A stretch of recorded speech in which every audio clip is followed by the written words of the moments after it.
Seth, can you hear me okay? I can hear you loud and clear. That big ball of fire up there. We don't see that a lot. That's the sun. I've heard the legends. Yeah.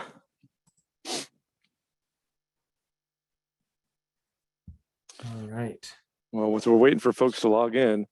Let's see, this morning, I think it was minus, 1 or 2 degrees Fahrenheit. So it's warmed up quite a bit. Actually, quite a bit. We're in the 20s. So, a few degrees, minus a few degrees Celsius. Not bad. We're having a heat wave, a tropical heat wave. Yeah. Hello. All right, we got our first Hello. Hey, everybody, 62 people joined already. That's awesome. Welcome, everybody. Hope you're all in some warmer place. Hey, Tim. Cyan, Jane. Hello. Hello, Bailey. Hello, Philip. Tim. New Brunswick. Wow. Marat. Nice to see you, Bailey. Great. Oh, this is awesome. And Jillian. Hello, hello. Thank you for joining. Renee, Michael. 1 degree in New Jersey. Oh, really? You guys got us beat. Wow. It's 2 degrees warmer than we had. So that's still chilly for New Jersey. Hello, Scarlett. Tim, Shorts Canada. and t-shirt weather. Awesome. Yeah, exactly. Sandra, 32 degrees in Georgia. Oh, that's chilly for Georgia. Yeah. Around here we say, oh, that's top button weather. That's Yeah. So Michael. Yeah. Yeah, it's still colder than we are in Maine. Yeah. Well, it's not minus anything right now. It's like 20 something. It's not bad at all. So I can get away with not wearing a hat. Oh, it's snowing in Georgia? Whoa. What is going to happen to the peaches and the oranges? Not good. Oh, we got a little feedback there. 18 degrees and Okay. where's South A? SA. Is that South Africa? Must be South Africa. Oh, that's warm. That's probably 18 degrees Celsius too. Yeah. Not bad. That's All right. borderline We'll give folks a few more minutes to pile through here. Mhm. Yeah. Wait, minus 49 degrees Celsius. Goodness. Oh, wow. Yeah. Edmonton, they have us beaten by a long run. Dear God. Okay, I can't complain anymore.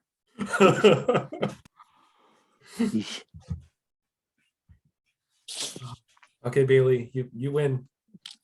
Yeah. It's a plane. You probably can't see it. If I can zoom in. No. All right.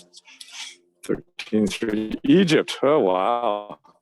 That's still very pleasant. 13C. Not bad. Yeah, we don't, Jessica, we don't have much snow. I don't know what's happened. We just haven't gotten much this year so far. All right. Should we get it started, Seth? Giving folks a few minutes to drop in. We just topped 90 participants. All right. Wonderful. I think it's starting to slow down, but yeah, let's give it another minute. Okay. No problem. Well, hope everybody's enjoying their Sunday, not working too hard and not out in the cold, especially up in Edmonton, Canada. It sounds really cold. Hey, Brooke. Hey, Brooke. That's Jessica, by the way. It's not my inner voice. I mean, sorry, that's Jen. I just called Jen Jessica. Sorry, Jen. Hey, Dale. South Portland, 22 degrees. Am I That's probably muted? No, you're not. Oh my God, so sorry. Now I am. Okay. Hi, everyone. That's Jen from our team. Yes. Oh, Burbank, California. Rub it in. Not fair. Not fair. Nice. Excellent. 20 degrees, 21 degrees in Stellenbosch, South Africa.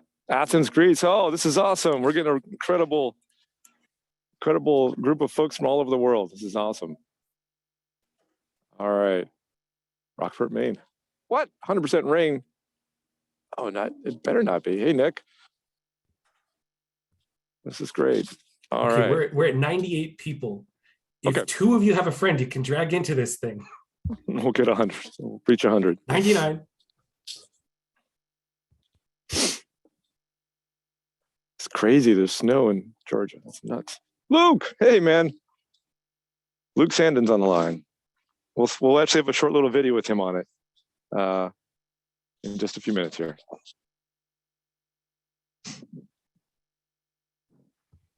All right. Well, we're 5 minutes in, Vegas. so we should. Oh, nice. Hey, Brian. Wow. Yeah, we should probably jump into it. So, Okay. Hi, everybody, and thank you for joining us. I'm Seth. That's Sasha right there. And Hey, guys. Sasha, thank you for being out in the cold. Apparently, it's not quite as cold as in Edmonton, but thank you for being out there. Yep. Sure. My pleasure. Yeah, I want to thank everybody. This is it's probably well overdue. But before we really get kicked in here, first of all, I'm for those who don't know, I'm Sasha Derry. I'm the CEO and founder of bluShift Aerospace.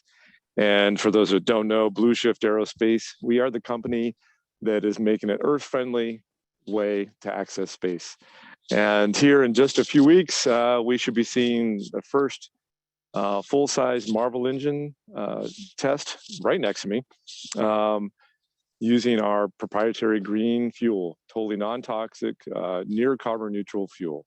And actually right behind me, this is not a coincidence, but right behind me, if I can back up a little further and not slip on the ice. So you can see that the sun's kind of shining, but right to my side there, that is the part of the launch rail system we use for Stardust. And if you launch Limestone, Maine, a wonderful place. Yeah, hey, Pedro. And Pedro was there, up in Limestone, Maine, at the former Loring Air Force Base up there on the far end, was the southern end of the runway, northern end of the runway. And unfortunately, due to overcast conditions, we never got quite above 50% or below 50% cloud cover. We couldn't launch that day. So it was delayed for about 2 more weeks, and we had our successful launch. So that is the launch rail system. And actually, as Seth, I think Seth, you were commenting what? You made a funny comment earlier today to me about that launch rail system. Oh yes, I was reminiscing about driving up to Limestone. You were in the rocket truck with the trailer in tow, and I was behind, just making sure that everybody stayed, behind me, and that I was a fair ways behind you. And I was thinking, man, I grew up with launch pads that topped out at about 3 miles an hour when there was nothing on them. That was the fastest they ever went. You could walk faster than that, right? And and here we are doing 85 with a launch pad. And that was just an amazing experience for me. Not too many launch pads move at 80 miles per hour or 75. That's when it really sunk in, like, this is NewSpace, man. Yeah. I just want to point to this building back here. This actually was a building with a guard shack here on the base before. It's moved around. We've moved it now 2 times. But that was our original, actually it's our second solar panel array. We went from 1 solar panel up to 3.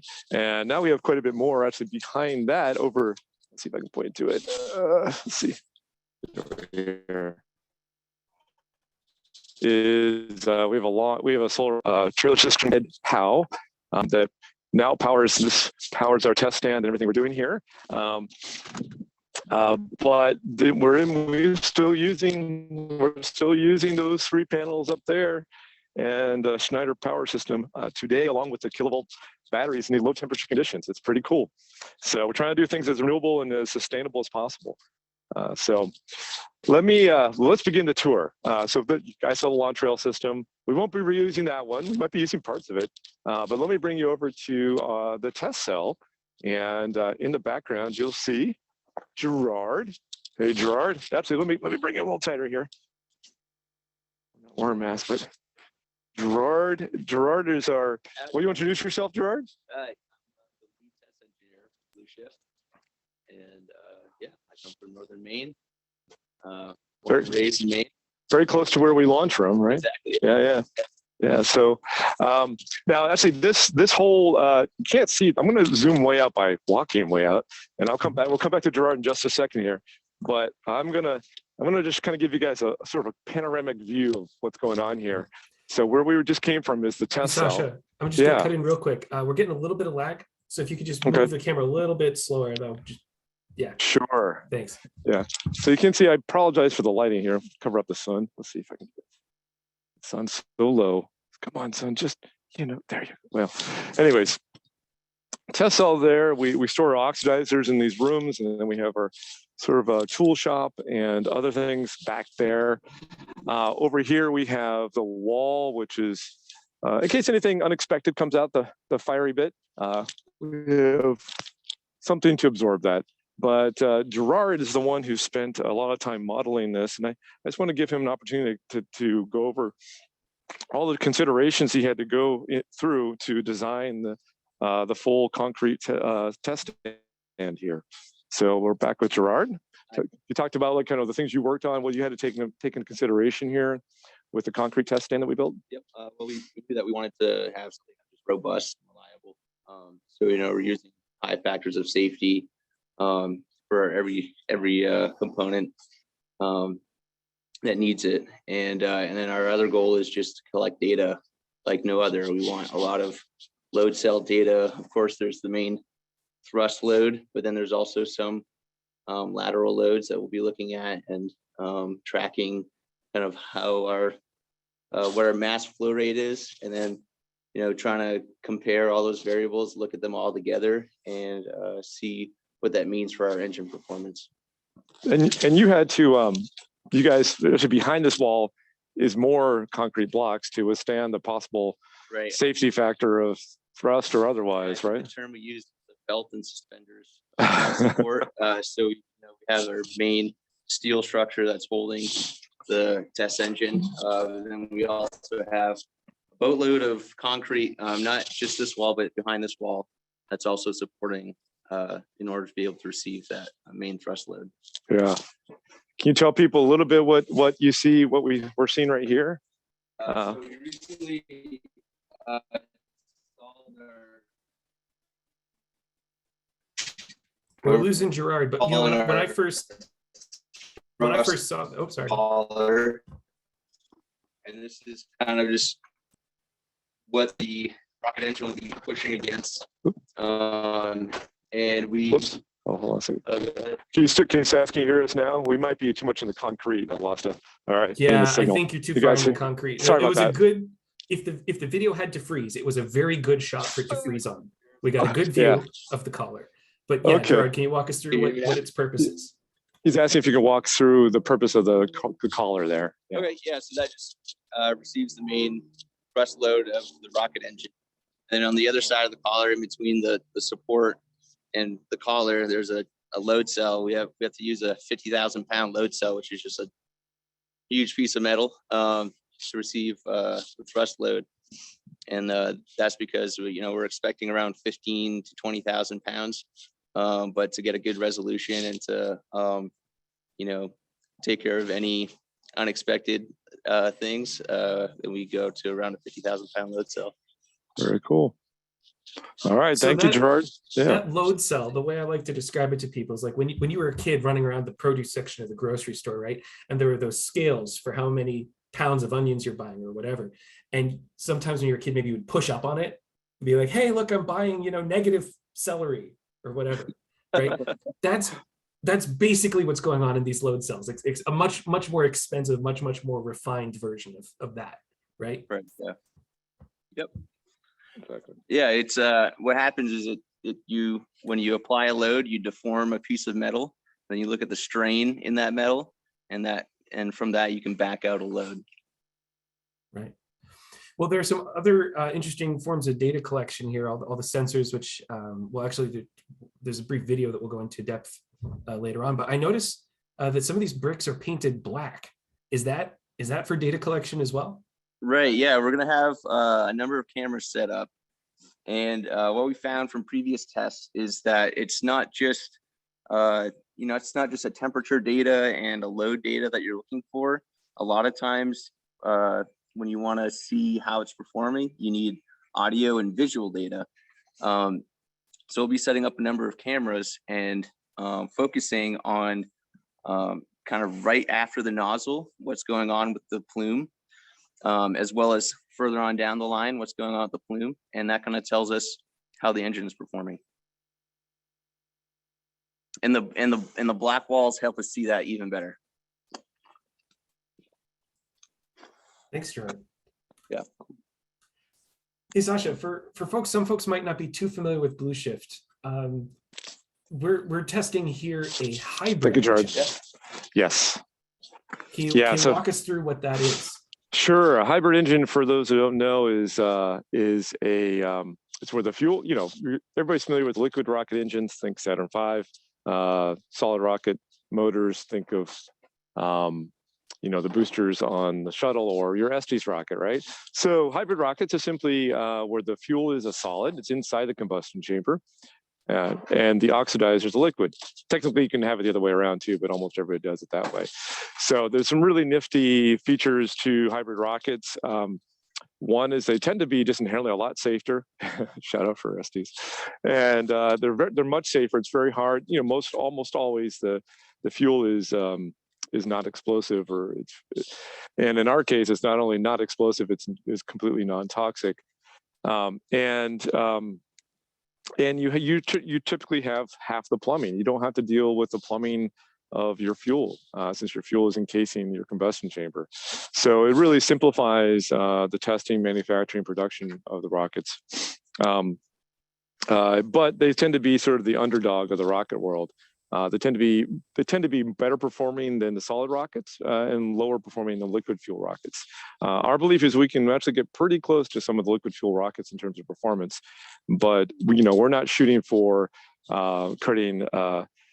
We believe by working with hybrid engines, we can kind of balance the cost and performance ratio such that we can economically and cost effectively ultimately launch tiny satellites to space.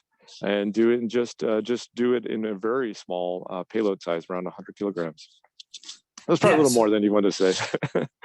No. This is all good. So what we're seeing there, that metal structure, that's the cradle that's going to hold the reaction chamber. So it's a big metal tube. It's about 2 feet across. Yep. And that's where the solid fuel goes, right?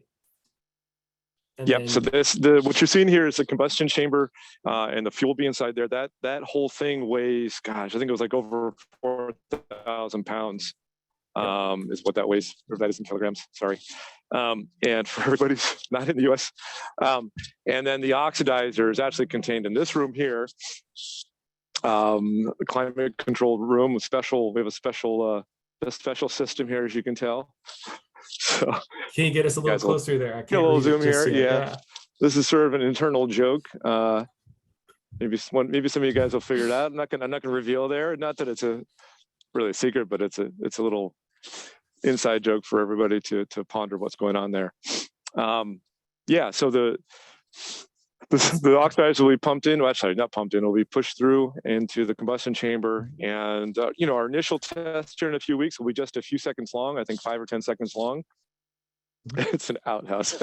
Yeah, exactly. I grew up with one of those. No, it's not an outhouse. So I guess you could do that a couple times.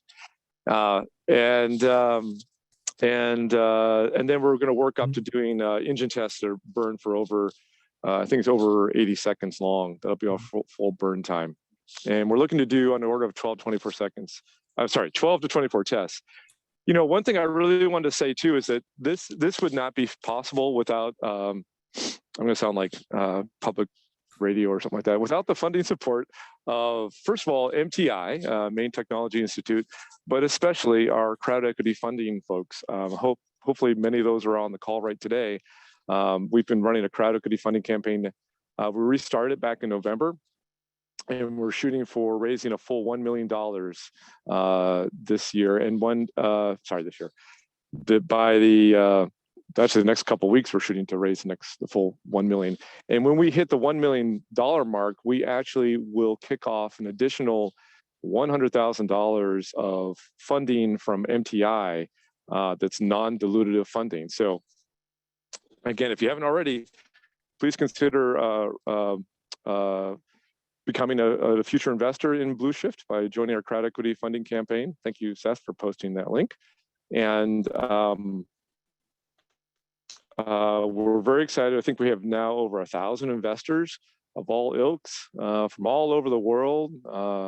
And people are just passionate about seeing the greening of aerospace and seeing bluShift lead the way here in the great state of Maine. I want to make sure I give everybody the perspective of what we're around here, but I think I've kind of covered that. What I want to see is give time for folks to ask questions that they might have. It's not too cold here, so I'm going to stay outside. I've got a good one from I hope I pronounced this right, Ryo Iwamura. He said, how many years does it take? So Sasha, we actually have a video going into detail on the early years of the company coming out early next week. Yep. But the company itself was founded in 2014, but development kind of started a couple years before that, right? Well, yeah, it only started a year before that. It was 2013 when I discovered the fuel with an engineering friend of mine from the University of Maine system, and we tested here. We actually found the fuel on my brother, the root source of the fuel, off of my brother's farm in North Yarmouth, Maine. And again, non-toxic, very close to carbon neutral, and not expensive. So hey, Mark, and yeah, it was only a year later that we formed the company, bluShift Aerospace, with a group of people who were working as volunteers for the company initially, working for equity in the company. And this wasn't your first startup. No. You own a couple of businesses, and you've taken one from just an idea and not even a garage, right? You moved up into a garage to then be a $30 million company. It's true.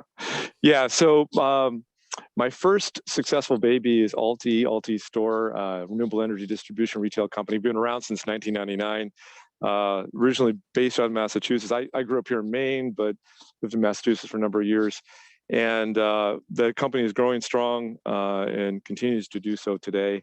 That company sells solar panels, inverters, many of the things we use right here at this test stand, in fact, no coincidence there. And so sort of doing things in a greener, more earth responsible way has always been in my blood for many years. And so it's I'm proud that we're sort of demonstrating the way that rocketry and space exploration can be done in a greener, more earth-friendly way. It's a very exciting time, and it's really neat to see that we're changing the dialogue on, even after our launch of Stardust, we started seeing articles in Space News and even on Forbes and also BBC about how why aren't other companies doing things in a more earth responsible way? And I think we've participated in changing the dialogue. I think the scrutiny is now on a lot of these rocket companies on doing things in a more earth friendly way. Seth, I just realized something. What folks are not seeing here is that you guys are all seeing a lot of concrete and steel and buildings and this, the stuff that's behind closed doors. But you're not seeing, there's a lot of work that's been going on here for a long time, and you're not seeing a lot of the folks that are working on it. But there's a heck of a lot of wiring and plumbing that's being done. And that's all being done over at the workshop back at Hangar 6. And we have a video where I interviewed with Luke Sandin, our senior mechanical engineer, on Friday. It was just that we actually missed Doug and Aaron, who have been doing the bulk of the plumbing and wiring, but really the whole team has been getting in on it to help out to push this forward. But they've been wiring and plumbing up something like over a half a dozen boxes, and these are gigantic enclosures to control and monitor these tests. And that's, if you don't mind, can we just roll up that interview with Luke and talking a little bit about one of the tests, one of the enclosures that was being worked on? Absolutely, yeah. All right. Can everyone see that? Yes. Excellent. Rolling the clip. Guys, I'm here with Luke Sandin, our senior mechanical engineer. And I want to give you guys a little context of what these guys have been working on and let Luke talk about it. But these are all the things that are going to go over to the test stand that you won't see until a few weeks from now. So Luke, can you give us a little overview of what the guys have been working on? Yeah, sure. Well, right off the bat, I can't take credit for this actual hardware. This is one of our technicians, Doug's handiwork. But yeah, there's a lot of things that are in the shop, not at the test stand yet. So we're giving you a little sneak preview of that stuff here. These are a lot of our electrical boxes.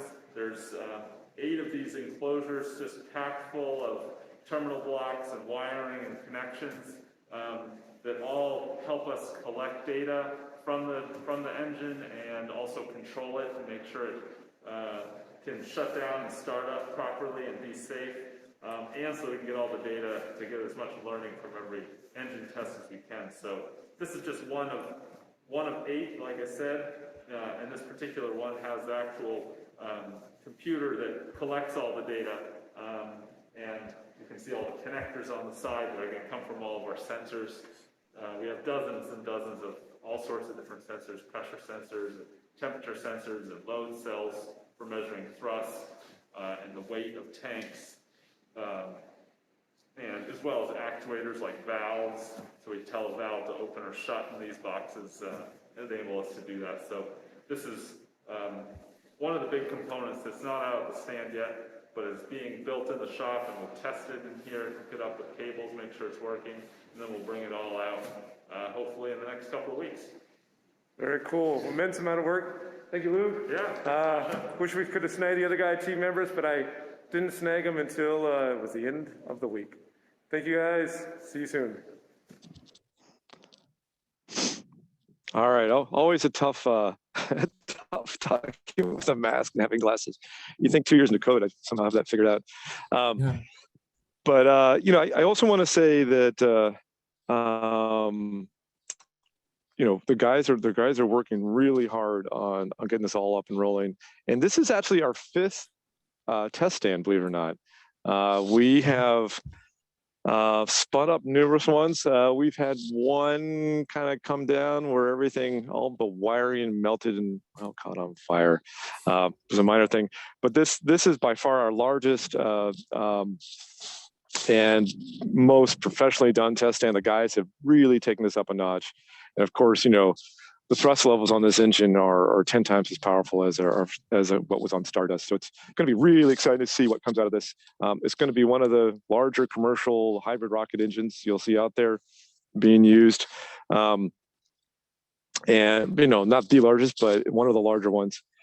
We're really proud of what's going on here. And I'm really proud of what these guys have been working on. I also want to say that, it's really a neat thing here. Oh, sorry. I just want to say it's a really neat thing to be here on the Brunswick Landing, which is a former Brunswick Naval Air Station where the P-3 Orions, which were sub-hunters, used to take off from. In fact, where we're standing right here is what was called the Red Label area, where the P-3 Orions might have been loaded up with ordnance to go out and monitor the Soviet subs back in the day. And so, it was like 10 years ago when that base closed up, and the town really took a gut punch, as a lot of towns have when military areas get shut down. And it's incredible to see here the amount of really the town has really bounced back with the amount of businesses and innovation that's really going on here. And I'd like to think that bluShift's been a part of that. So it's really cool to be here. It still gives me chills to kind of come on the base. I remember when I was a kid, I lived in Brunswick for about 1.5 years. And this place was forbidden. You were not allowed to come on here. So it's really cool to be here still to this day. And Shane was stationed here. Oh, very cool. Wow. That is cool. Nice. So I'm sorry, there's other questions. I want to make sure I give ample time for other people to ask questions. So many. I just want to bring home real quick that for us, this is a big step up. This is a much larger engine than what flew in Stardust. And even it's pushing the upper limits of what's standard, in the industry for hybrid rockets. But the rockets themselves are going to be pretty small, really on the small side of things. Both Starless Rogue for suborbital and Red Dwarf for orbital. 100 kilograms for the suborbital payload. That's smaller than everybody out there right now, right? It's smaller in terms of payload capacity. Yes. Yes, yeah. And that's the whole point. Is we're trying to create a truly dedicated launch option for this whole brand new, brand new, but this relatively new market of satellites called nano satellites or small sats. And it's a market that's expected to grow to be over $28 billion just to launch the satellites. Not even the market to like make them, to develop them, do things like Spire does or like Planet does in terms of making them. Not even the services, but just the launching for these satellites is expected to be $28 billion over the next 10 years. That's really exciting, but nobody today is launching them, providing them with sort of the first class customer service that will be providing. Everybody, if you're a nano satellite, you basically have to ride piggyback or hobo or second class with a gigantic payload like you might on SpaceX.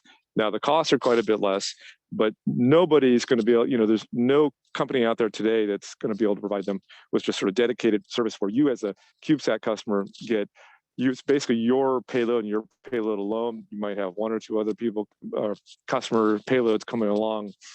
So that's the market that we are going after here with 100 kilograms. Okay, right. Let's look at some other questions. I know there's a bunch coming through there. Yeah. Keep them coming, guys. Bailey Ron asks, does investing provide the investor with shares, or is it more like a GoFundMe? So it's a crowd equity funding platform, WeFunder, and it's a Safe Note is the vehicle that is used with that with WeFunder. And a Safe Note, what it basically provides you with is future equity in a company when we go through a priced round. A priced round would be, for instance, traditionally a Series A round. And in our case, we are planning to ramp up our seed round and raise. Well, between the crowd equity funding and the seed round, we're looking to raise about $8 million by the middle of this year. And then Sasha, I'm losing you a little bit. Turn back. After that, that would be okay behind the concrete. So we are planning to do the Series A round probably by the end of this year, or begin that round, or by the middle of the following year, next year. And that Series A round is when that Safe Note gets converted into stock shares in the company. Another question of timeline from Jason Cutter. Where and when is the next launch? And thank you, Jason, for tuning into Stardust. Yeah, thank you very much. Well, that's still being determined. As some of you folks might know, we are working with folks, the folks of both Jointsport and Beals, to see if there's a way in which we can launch from there. There's an island there that would work for both suborbital and orbital launches. But the towns have a lot of concern, and we're very much a different business for that town. So we are working on many different options in terms of where we're going to launch from. So it very well could be that where we launch from suborbitally is different from when we launch orbitally. So it's still up in the air, still being determined, but we will be launching one way or another by Q3, Q4 of this year. Jonathan Moss asks, what is the current year you're targeting to be cash flow positive? Thank you. Yeah, we are targeting 4 years from now to be cash flow positive. And that's assuming we're putting money and effort into going all the way to our orbital services, which is where we see the big growth in revenue. We could actually technically park it as a company just doing suborbital services, launch services. That's where you go up to space and come back down again with largely research-based payloads. However, there's a whole lot more growth to be had in the orbital launch services, the dedicated Cubesat launch services. And that's really where we're shooting for. And that, the Marvel engines we're developing that here today, the whole concept is that the same engine we use suborbitally, just one engine for the suborbital launch rocket, Starless Rogue, we'll be using multiple of those in parallel and in multiple stages, 2 stages for the Red Dwarf orbital Cubesat launch vehicle. Tim Scammell asked, was NASA online for your last launch? I think there were a couple of NASA employees who tuned in out of interest, and I think that there was one or two guys from the NASA spaceflight channel that were in attendance. But I don't know if there was anyone like officially representing NASA at the stream. Yeah, I don't know. I don't know if there's anybody. There certainly wasn't anybody officially representing the stream, but largely because we were doing it on the weekend, so anybody tuning in would have been doing it on their own time. So I do know there were several folks that were tuned in, and you know, some folks have been really helpful to us in terms of helping us develop our technology out at the Marshall Space Flight Center, it was really cool to hear that their support of what we were doing, and the fact, you know, we had our challenges, we had our weather challenges, we had a valve challenge, and overcoming those challenges was amazing. It was an amazing experience, and it was cool to be cheered on by folks who've really been helping us out technically at NASA. So it's really cool. NASA has been really a good resource for us to learn how to do hybrid rockets better. Dominique Evans Bay asks, will you be explaining what is involved with CTE mission Cubesat launch? Dominique, if you can clarify what CTE is, I'm not familiar with that one. But you know, what altitude is let's talk Starless Rogue suborbital. What altitude will it reach? How long will it be up there? You know, what's the mission profile in general? Yeah, so thank you for asking that question. One of the fundamental thing that we're looking to differentiate ourselves on, and this is after doing something like 40 customer interviews, and half of those were for said the biggest pain point when going suborbital, this is largely for research-based payloads, but was the short period of time that they were able to go up into space. You know, they're spending maybe 1, 2, 3 minutes in 0G. So what we're going to do to differentiate ourselves, and what we've been planning since the beginning of the design of Starless Rogue, is to reach 6 to 8 minutes of 0G. That means no gravity, exposure to space. And what we found from our potential customers was that's a real game changer for them. You know, they're spending all this money, all this time, and to double the time which they can do their experiments in space until it's brought back down to Earth was amazing. It seems simple, it seems basic, but it's a real game changer versus what's available to them right now from whether it's Blue Origin or Virgin Galactic or others. So we're really excited to be able to provide that differentiator. Absolutely. Oh, and someone earlier on asked for an example of another company using a hybrid rocket engine, and Virgin Galactic is one of them. That's right. Their fuel is something that's sort of akin to rubber, I believe. Yeah. Yeah. And I believe the thrust levels on their engine is larger than the Marvel is. I can't remember how much more, but yeah. Oh, Christian Bradley Hubbs asks, in the future, will all of your flight hardware engines go through a testing phase and static fires before being used for launch? So this is when we hit production, I'm assuming. Will we be testing every engine as it rolls off of the line? That's a really good question that I don't have an answer for just yet at this time. Right now, we're really trying to tune up this engine and get it working right. And for us, what that means in terms of developing the full-size Marvel engine and making it work right, what that means is it reaches the thrust levels we expect. We dial in the oxygen to fuel ratio just right, the oxidizer to fuel ratio, and the stability. You know, my hope is there's a point where we can develop the engine and feel really confident about its performance when it comes off the production line, and we're going to be reusing our engines. And I'm for sure the engines will be going through, and their components, the subsystems, are going through a series of tests. Whether we will take the whole engine and retest it on the test stand, I'm not sure yet. Good question. And even more technical, he follows up. Does one of the propellants being solid, with the solid fuel, does it significantly make refurbishment easier or harder compared to if you were using a liquid fuel? I can't say. I know because I don't know. I'm not as familiar with liquid fuel rocket engines. For us, it means pulling out. It means taking the engine off, the bulkhead off, and removing the solid fuel core. So.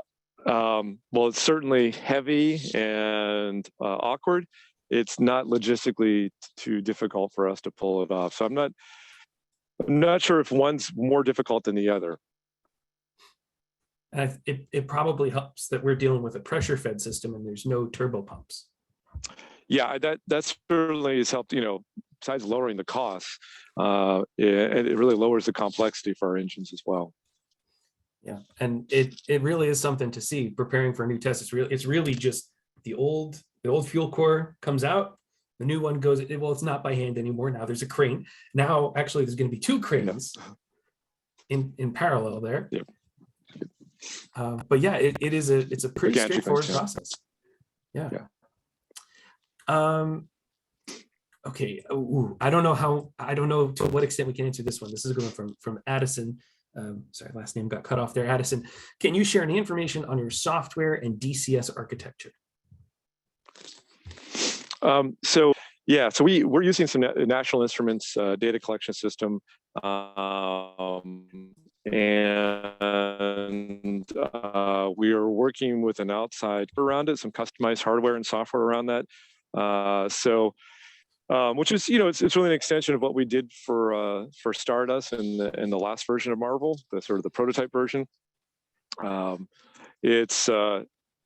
should have asked the engineering team, Gerard, but we've really increased the number of sensors and actuators and control versus the previous hone in on the performance. And to do that, we had to seriously step up the way we're using the National Instruments software and hardware. So I'm not sure that's a level of detail that he was hoping for, but that's kind of where it's at. That's what we can do. We're definitely a little bit over time. I'm good to keep going if everyone else is good to keep going. Yeah, and I haven't lost my ears, so keep going. Yeah. All right. Well, Rio Iwamura commented, I thought that the bricks do nothing. That is very much the goal. We want all force, no work. Yeah, that's true. That's what we're going for. Yeah. These are high performing bricks or concrete blocks. Yeah. Yeah. In fact, probably, I don't know, I'm going to guess about 50% of our blocks here are recycled and reused from our previous vertical test stand. So brought from one side of the base or the former base over to this side, and then we added to it. Yes. I affectionately think of it as space henge. All right. Tim said we thought we were closer to Holton. Sorry, no, Brunswick. We're still a fair ways from Holton, but Holton does have a special place in our hearts because it is the home of the Stardust Motel. That is true. That's right. Which we have only driven by, but took as a good sign. Yeah. Okay. Oh, Jason Carneal says, when's the next big engine test? We will have an announcement about that soon. We're really looking at a couple of weeks.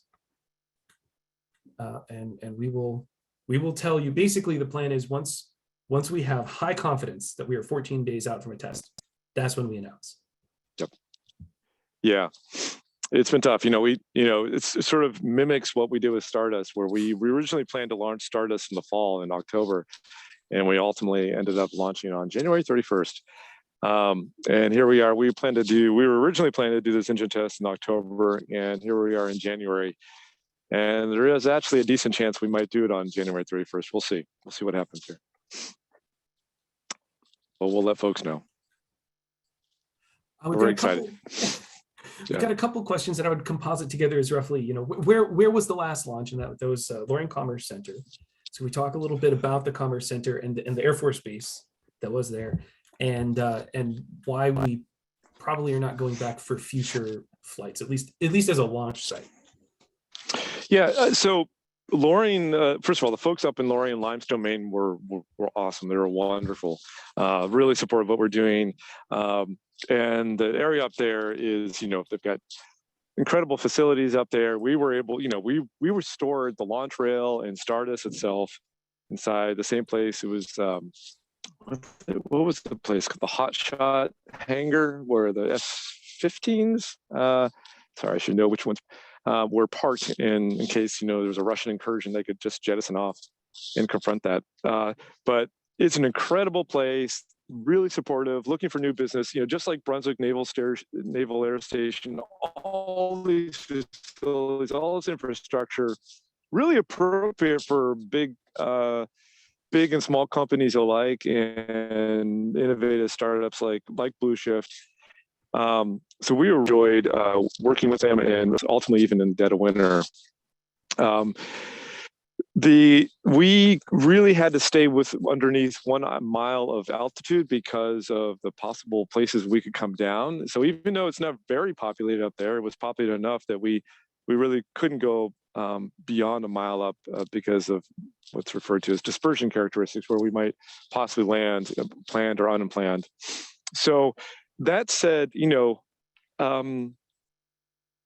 the northern reaches of Maine, and I have to say that I can't rule out the northern reaches of Maine being a possibility for suborbital launches. And I know Volt Enterprises, another Maine rocket company, air-breathing rocket, is operating up in that region, the neck of the woods. So I would say that it's not 100% off the realm of possibility, at least for suborbital launch. Absolutely. All right. Here's another technical one from this is Addison Bacher, got the full last name now. Can you share the target chamber pressures and thrust loads? We can definitely do thrust loads for Marvel 2.0 here. Yeah. The peak thrust load is about 20,000 pounds. The chamber pressure, I don't have the top of my head. The guys have all, smartly converted themselves mentally to pascals, and I'm still stuck in PSI. So I know it's a few hundred PSI, but I can't remember exactly how many PSI off the top of my head. All right. Shane Sowers asked, can an engineering student volunteer with bluShift? We have a careers page on the website. I'll link that as Sasha's answering the next question.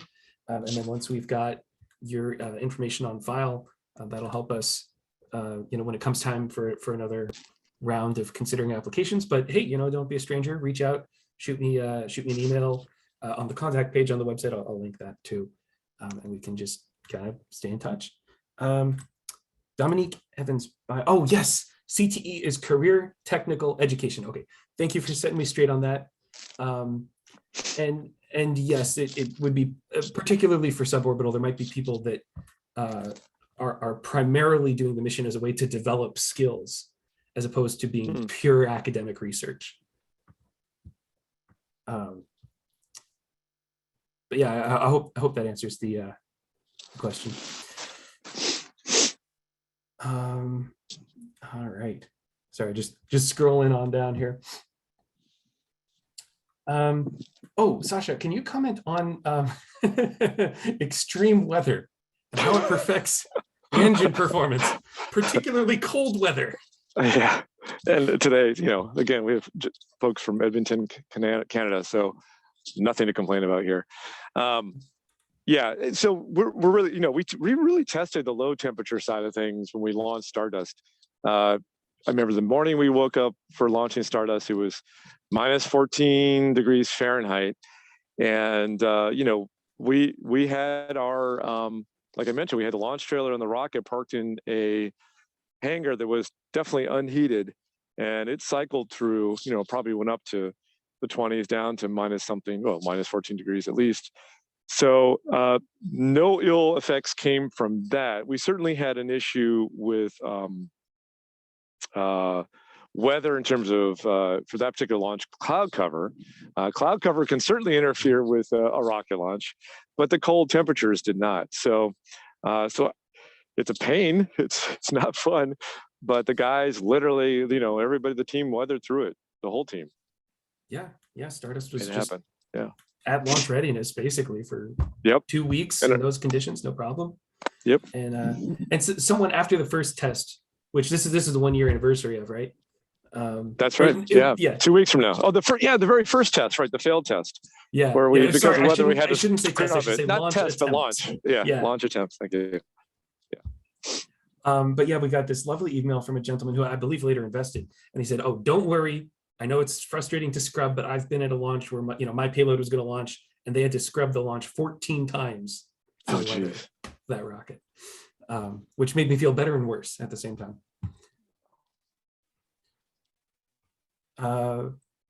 Yeah. All true. right. Oh, Cyan or Shane Flad asked, where will we be able to access this recording? So if you've registered, you can go back to that page after the conclusion of this webinar to rewatch. I'm also going to upload it to YouTube early in the week, so it will just be publicly available from there on out. Okay.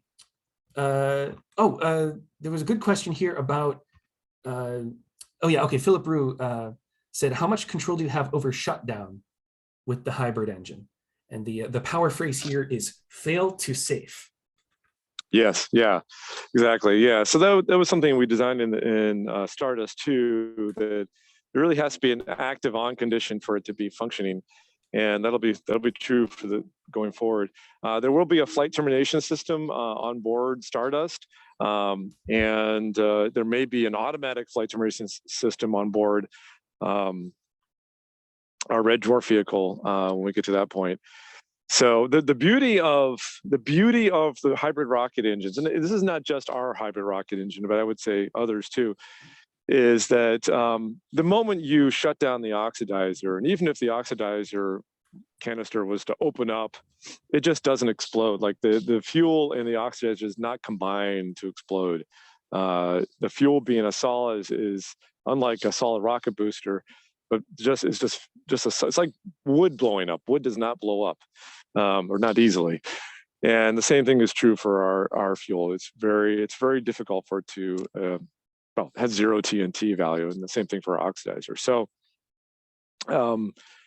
yeah, so the point is, yeah, it fails to safe. Excellent. And this actually ties in perfectly to our next question from Denise Ventura, who asked, how is the approval process going for your future launch? I remember there were a lot of requirements around the flight termination system in particular. And so how's that going, and how's it going in general? Yeah, so we've been very fortunate that we have a really good, solid liaison within the FAA who we've been conversing with. She's been a wonderful resource for us to go back and forth. And David, our CTO, David Hayrikian, has really delved hard into the regulations for around launch, both suborbital and orbital. And so we are in conversations. We were engaging with another contractor to help us out with the dispersion characteristics for our launch vehicles, and in pursuit of getting the approval with the FAA. It's a long process, and while the site still has not been determined, that we're making a lot of movements forward now that can be done. That's appropriate for whatever site we ultimately launch from. But very quickly, very soon here in a couple of months, we really need to know exactly which site we're launching from to hit the time frame that we're looking for of launching by the end of the year. So it's going well. There's a lot of work to be done, and we've got a lot of capable people, both internally and externally, that are helping us out with that.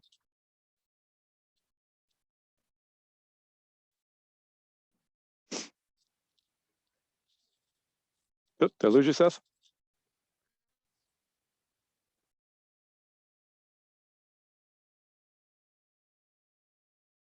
I can't believe I did that. Okay. Sorry about that. Dominique Evans-By asked, is the payload retrieved after a suborbital launch? In ideal conditions, of course.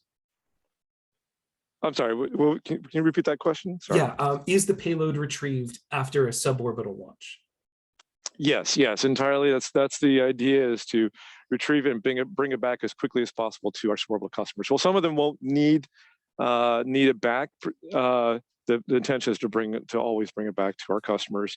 And we will be providing a data feed. We're working with another contractor here in the beautiful state of Maine to develop a very high bandwidth connection with our rocket all the way to apogee, so that we can not only provide cool things like a video feed, but a downlink for our customers to send data down,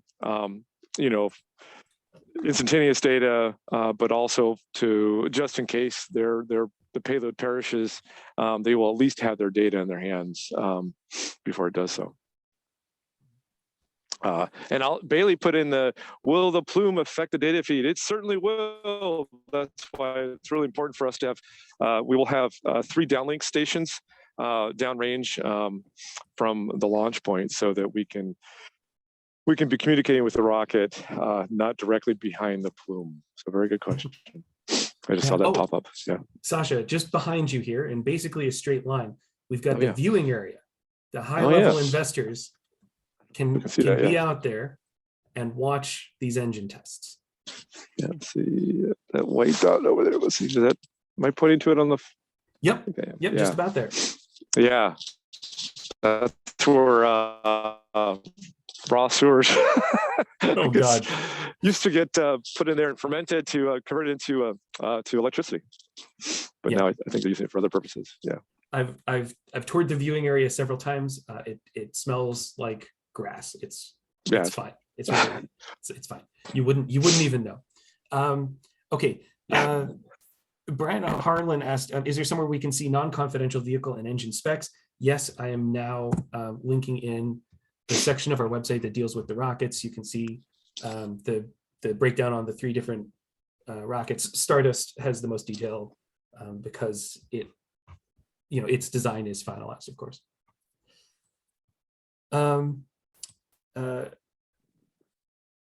Okay, let's see. Shane or Cyan Vlad said, could an actuary looking for ways to use their skills outside of finance apply? Don't see why not. I'll link that careers page again, and just send us your deets. Okay, where can one buy bluShift merch? Good question. Yeah, we just we're very proud of ourselves. I know the team actually was asking for this. There might be folks out there too who are asking for hoodies. But now I think you scroll all the way to the bottom of the bluShift website. There is a merch link at the very bottom, and t-shirt. I'm wearing one right underneath all my clothes here, but I'm wearing a t-shirt, bluShift t-shirt right now. There's some funny ones there too that the original test engineer Brooke made himself or designed with the fresh Maine rocket logo. Pretty funny. But there's a whole bunch of options there. And thank you, Bob Reichman, for that question. All right. Oh, Dale Robin Goodman asks, is there a good story to be told about the bluShift moniker? Why not some other Dale. color? Yeah, shout out to Dale. Howdy. Yeah, so the bluShift comes from, if anybody's familiar with Redshift, bluShift is the opposite of that. So in the world of Doppler sound, when something object's approaching you, the pitch goes up, boop, and then when it goes past you, boop, it goes down. So something's going away from you. The same thing happens with the light spectrum. If the object's moving away from you, which it turns out most of the universe is, it's called redshifting. If an object is approaching you, the light from it gets bluer, and it's called bluShift. So if it's moving away from you, it looks a little redder than it should be. If it's moving towards you, it should be bluer. Now, of course, these are really fast speeds. So we like to say at bluShift, we're moving towards the stars, hence the name bluShift. All right. It kills me to do this, but we're pushing on an hour, so we should probably do a couple more questions and then wrap up. But there's a good one from Brian Harlan about reusability. So the suborbital rocket, that's going to be fully reusable on a nominal flight, but for the orbital class of vehicles, what's the reusability look like there? Yeah, at a macro scale level, we're looking to recover the entire first stage, of which there will be 7 engines. And with the new design, it's looking like there's 7 engines and on the first stage and 1 engine on the second stage with the current design. So we are looking to recover all of those. Now, of course, there will always be some level of component failure and things need to be changed out and tested before we swap them out. So we're ultimately trying to be really conservative and saying, well, with things perishing, things not going right, we will shoot for just above 50% recoverability. Now, of course, we aspire to do much more than that. And you can tell we have the ability to, theoretically, we should be able to achieve superior to 50% recoverability. But that's kind of what we're planning for internally. Understood. And tying into that, Christian Hubbs asked, when you have both suborbital and orbital launches going on, will the recovery process for suborbital rocket and payload be similar to recovery for the first stage of the orbital rocket? Yes. The short answer is yes. Yeah, just bigger. Right, because with Red Dwarf, But also ocean-based. Yeah. Mm-hmm. Yeah, because with Red Dwarf first stage, you're basically recovering 7 Marvel engines at once. Yeah, so it'd be bigger, but same basic idea, and it should be achievable with for Starless Rogue. Actually, we think we can do it with just an open stern lobster boat, and then for Yeah, that's right. Yeah, we believe that it should be quite feasible to bring back both the payload section and the Marvel engine section with a commercial lobster boat or fishing boat. So we're hoping to contract out folks who work the oceans to help us secure the area and also recover the rockets during launch. So yeah. And then for the first stage, a dragger boat or some sort of a boat with a crane, but still nothing crazy. Yep. Yeah. All right. I think we've just about reached the end of the question. Oh, one more. Can this be similar to Pegasus? Kevin Smith. Are you referring to the air launch, right? It's like 737, kind of an underslung smaller rocket, and that goes all the way up to orbit, right? Horizontal. Correct. Yes, nailed it. Okay, so could we do something similar to Pegasus or similar to Virgin Orbit, where we basically get rid of the first stage and just use an airplane for that? Yeah, so no, we're planning to kind of keep it simple and just stick with Marvel engines as our source of first stage. So we're not looking to strap it underneath a plane. It's not the realm we're going after right now. Yeah, I guess that would actually pretty significantly increase the carbon footprint of the launch, wouldn't it? It would, and it would also, increases the complexity. I think it's a really good thing on a theoretical level to think about your first stage being something that's commercially used regularly, but you look at the expense and the complexity, logistics complexity. For us, it's not something that, we're trying to keep the cost of this as low as possible so we can provide a dedicated launch option for Cubesats and for Suborbital customers that's also cost effective. And so, this was like sort of the cool sciencey stuff, and strapping to underneath a plane is definitely very cool. And it has its use and applications. It's just not something we're pursuing. All right. Well, that's all the questions that are in the chat. So thank you, everybody. These were really good questions. Yeah. And imparting. Yeah. Sorry. Oh yeah. No, I just wanted to thank everybody very much for attending.